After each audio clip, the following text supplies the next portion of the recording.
Hello, everybody. This is John Corelli, your average guy, and his average guy opinions. Uh, Today is February 1st, and I'd like to celebrate the beginning of Black History Month by telling you guys that I'm one of those guys in the 80s that helped bring rap to the suburbs. I was 16 in 1983. I was driving my car along and my 1971 Volkswagen Squareback orange. Let me tell you, what a pussy wagon. No, it wasn't. Anyway, sorry. I'm going to start off that way, but that's what we're doing. Anyway, so that car didn't have, it didn't even have a tape player. It had an FM AM stereo, and one of the more popular stations back then was KDKO. And they had the silliest ad on TV that this guy, it's a white guy and a black guy, and they're looking at records, and the guy's like, "This is okay, DK," because the dude's initials were DK. He's like, "No, it's KDKO." It was really goofy, but it was a good station. It was like the only station that played hip hop, or as we called it back in the olden days, rap. And the very first rap song I ever heard was "30 Days" by Run DMC, and it blew my mind. And see, you got to understand, as a kid that lived in the suburbs at a mostly white, somewhat Hispanic school with very few black people, there was very little exposure to that type of music, but we started getting into it. Run DMC was my first foray into that type of music, and whenever people like white kids today and they're all into that music, like some nearly 40 years later, I say, "You're welcome, because I am a pioneer." Honestly, in a school of 600, probably about a dozen of us liked hip hop. And we would break dance sometimes in the cafeteria. It was hilarious. And then just started building up our record collections, right? I didn't do a lot of vinyl. I was a tape guy. But Run DMC self-titled album, King of Rock, and later on, what's the big one that had License to Ill? Or, no, I'm sorry, that's Beastie Boys. I can't remember the name of the big one that they put out in '86, Run DMC, that had Walk This Way on it, and It's Tricky and all that stuff. You are such a little ass. You got to come back here now because you know what you're doing. Okay? I got to do a special on this little shit someday. I'll do 10 minutes on a cat. Why not? But back to back to how this little, I don't want to quite call it a fetish, but it was just a development in musical taste happened. I think part of it was my mom raised me on disco a lot. Like most kids that were born in the 60s, you got a lot of Beatles, you got a lot of classic rock.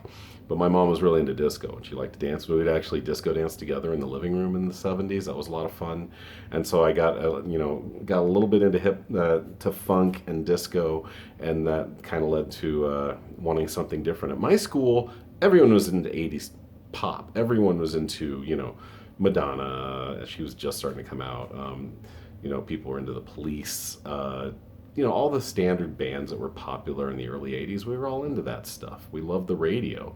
But if you wanted to listen to something slightly different, it was either metal, which I didn't care about that much, or hip hop, and so that's where that started. People may not like this, but one time, because I would crank it. I was lucky. I was a basement kid, and I had a big old boombox, got one for Christmas one year. And so, 16, 17 years old, I was down in my basement a lot of times after doing homework, or sometimes even during homework, I'd just crank my tapes. There were other things in that mix too. I had John Cougar Mellencamp, and Journey was very popular. Foreigner 4 was a big tape at the time, and I listened to comedy tapes too. But then Run DMC came around, and the Beastie Boys, and the Fat Boys, and later Public Enemy, Houdini. I could memorize pretty much the entire album of Escape. That was another one that hurt my head. It was so good. So that was a lot of fun growing up. But one time my stepdad heard the music, and he's older than me, as you would hope he would be since he's my stepfather. He was born in 1940. I was born in '67. So, he was raised with a completely different idea of music, and he's never been that much into music anyway. He's not what I'd call a dancer. His interests lie elsewhere, and his loves lie elsewhere. He's a reader, really, is what he is. But one time, he's just shaking his head, and he goes, "God damn it, I got to have the only white nigger in Wheat Ridge." Now, that sounds terrible, but it was kind of funny, too. I mean, I don't think he meant harm by it, but I was that kid. I kind of wanted to be black, and I love that music. So, especially in the white ass school that I went to, you find any way you can to be a little bit different. Not that I was into hip hop clothing that much. I had a couple friends that wore parachute pants. Hey, it was 1985. We were wacky. Um, I know that's only halfway through, and I don't know if there's too much else to say about that, to be honest. But that's just kind of my musical tastes back then. When I went to college, or I didn't go to college, I waited a couple years. I waited till 1987, despite graduating high school in '85.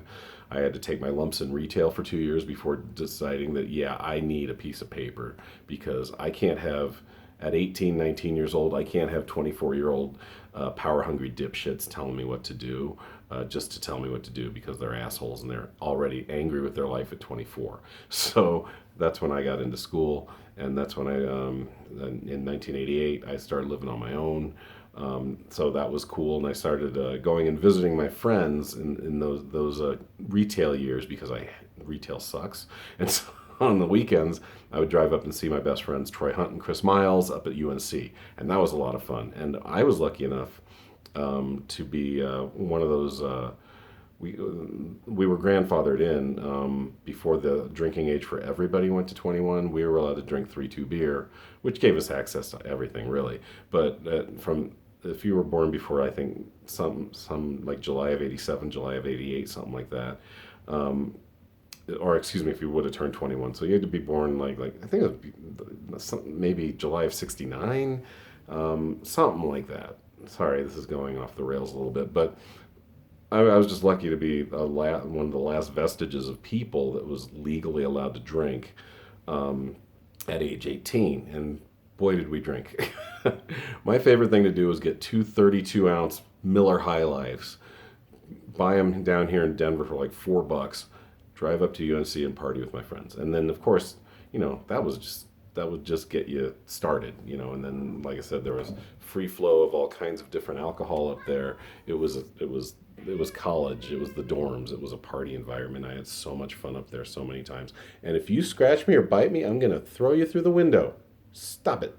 Don't be a jerk. Sorry, he's being a jerk. Um, but that was going on about my musical taste. So I started getting more into like new wave up there. I guess that was the best term for it at the time. Really got into Depeche Mode a lot. The early stuff that was a lot of fun. Got into The Cure a little bit. New Order. All those fun mid to late '80s bands that I found out later I wasn't nearly as cool as I thought. When I started dating my ex-wife in '93. I found out that, oh no, The Cure's been making music since the '70s, you idiot. And I was listening to it in '81 when I was like 13, and you didn't discover it till you're 18, so you suck. She wasn't really that mean about it, but she was kind of one of those ones like, yeah, you're really on the cutting edge. But that's what my friends and I were listening to. And I kept listening to hip hop. And those were the years I started getting into Public Enemy a lot. That was a lot of fun. Um, and I guess here's the thing that's kind of sad now is that I basically leveled off in the '90s. I haven't listened to hardly anything new since 2000.